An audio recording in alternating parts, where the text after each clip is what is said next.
नमस्कार, आप देख रहे हैं नमस्कार भारत। मैं आज शिवहर लोकसभा क्षेत्र के रीगा में हूं और हमारे साथ में अभी आरजेडी के लोकप्रिय प्रत्याशी रितु जायसवाल जी हैं, उनसे बातचीत करेंगे। सर एक मिनट, थोड़ा सा रुक जाइएगा। रितु जी, आपसे हम जरा 2 मिनट टाइम लेंगे। आपसे लिए खास क्वेश्चन लेके आए हैं। आपने तो काफी भ्रमण किया होगा शिवहर लोकसभा क्षेत्र में और उसके बाद में आपको जानकारी हो गया होगा। अगर आप सांसद बनती है तो सबसे पहला कदम आपका क्या होगा? ठीक है, यहाँ पे बहुत सारे, अभी तो जहाँ पर मैं बैठी हूँ रीगा है, यहाँ पे चीनी मिल आप जानते हैं कि उसके बंद होने से क्या परेशानी लोगों को हो रही है यहाँ पे, है ना। अगर हमारी सरकार बनती है तो निश्चित तौर पर हम अगर ये शुगर मिल खुलेगा जी, ठीक है। उसके अलावा हमारे जितने भी आप देखोगे कि यहाँ पे ट्रेन की कनेक्टिविटी की समस्या है, इंडस्ट्रीज नए खुल नहीं रहे, जो पुराने थे वो बंद हो गए। हाँ, मेडिकल की बात करें तो मेडिकल के लिए एम्स जैसे अस्पताल यहाँ होने चाहिए लेकिन नहीं है। कुछ शैक्षणिक संस्थान होने चाहिए लेकिन नहीं है।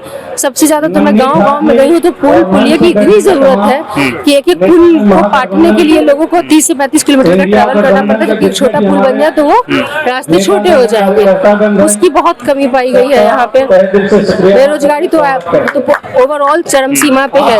अगर यहाँ पे उद्योग धंधे खोले जाए जहाँ लोगों को रोजगार मिले तो उस दिशा में प्रयास किया जा सकता है।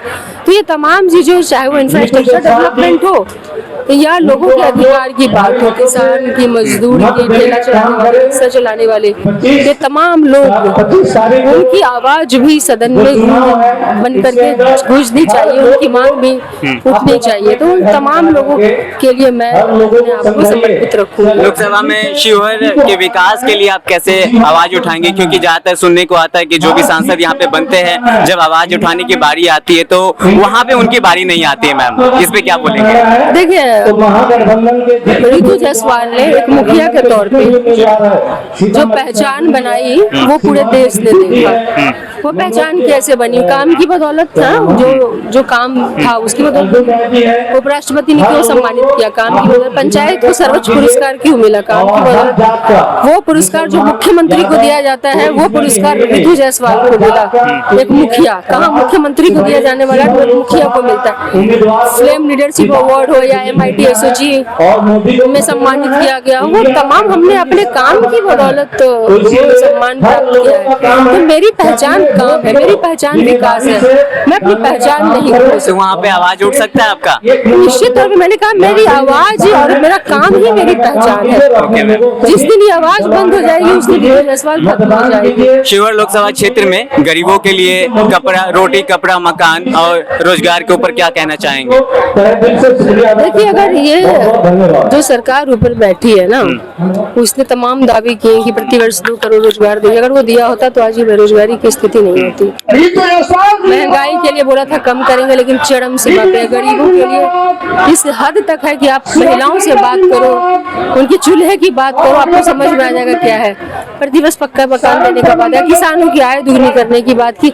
हर एक मामले में वो धराशायी से, उनके पास कोई मुद्दा नहीं है तो वे वजह के मुद्दे लेकर के वो आते हैं धर्म की आड़ में। इस तरह की चीजों को वो करते हैं क्योंकि उनके पास जो उन्होंने वादे किए उनको बता दिया कि वो तो एक जुमला था चुनावी। तो ऐसी सरकार के बारे में आप क्या कहेंगे? सरकार जनता त्रस्त है केंद्र की इस सरकार से और डबल इंजन में बिहार की सरकार से। तो बदलाव जनता चाहती है और वो इस बार होगा। रितु जी, यहाँ पे जो प्रवासी मजदूर जब अप्रवासी होते हैं शिवहर लोकसभा क्षेत्र से, वो लोग काफी कुछ कोसते हैं सरकार को, उनके ऊपर क्या कहना चाहेंगी? जो यहाँ के प्रवासी मजदूर है वो बाहर चले जाते हैं।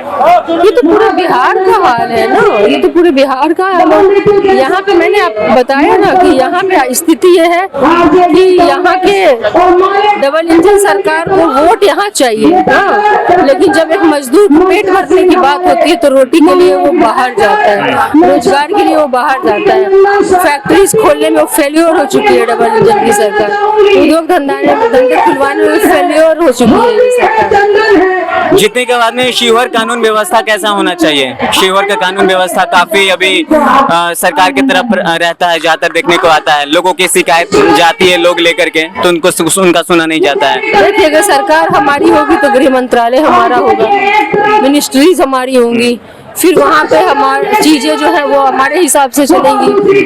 हमारे हिसाब से का मतलब है कानून के हिसाब से चलेगी। लेकिन अभी जो है डबल इंजन की सरकार है वो अपने तरीके से कर रहे हैं, जिसमें कि अपराध चरम सीमा पर बढ़ चुका है, कोई सुनने वाला नहीं है। भ्रष्टाचार चरम सीमा पर बढ़ गया, कोई सुनने वाला नहीं है। तो ये सर्तमान डबल इंजन की सरकार तो अपराध की सरकार, भ्रष्टाचार की सरकार, बेपनाह बेरोजगार की सरकार ये बन चुकी है। शिवहर लोकसभा क्षेत्र में 6 विधानसभा आते हैं, उनको कैसे देखते हैं? सबके अलग अलग विकास कार्य हैं। औदौड़ी खोरीपाकर पुल हो गया, बहुत सारे ऐसे रोड हैं जो नहीं बने हैं, तो उन पे आप कैसे कार्य उठाएंगे, कैसे आवाज उठाएंगे?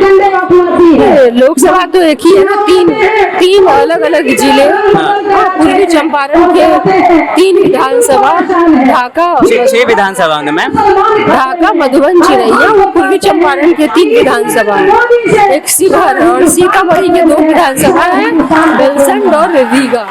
तो ये उन सबकी अलग अलग समस्याएं हमने देखी है कि है, और यहाँ पे चूंकि नजदीकी सीतामढ़ी से जुड़ा हुआ है और मैं सीतामढ़ी से हूँ, और बेलसंड और रीगा सीतामढ़ी का ही विधानसभा और लोकसभा संसदीय क्षेत्र जो है शिवहर हो जाता है। तो जो बाढ़ की समस्या है, सुखाड़ की समस्या है, बेरोजगारी की समस्या, ये कॉमन है, वो कोई वहाँ से अलग नहीं है यहाँ की समस्या। तो हमें लगता है कि इस दिशा में, खासकर रोजगार की दिशा में सबसे ज्यादा काम करना है। एक शब्दों में शिवहर के लोगों को क्या कहना चाहेंगे एक शब्दों में? मुझे लगता है कि शिवहर की जनता कभी भी अपराध को पसंद नहीं करेगी। शिवहर की जनता भय मुक्त और विकास युक्त शिवहर चाहेगी।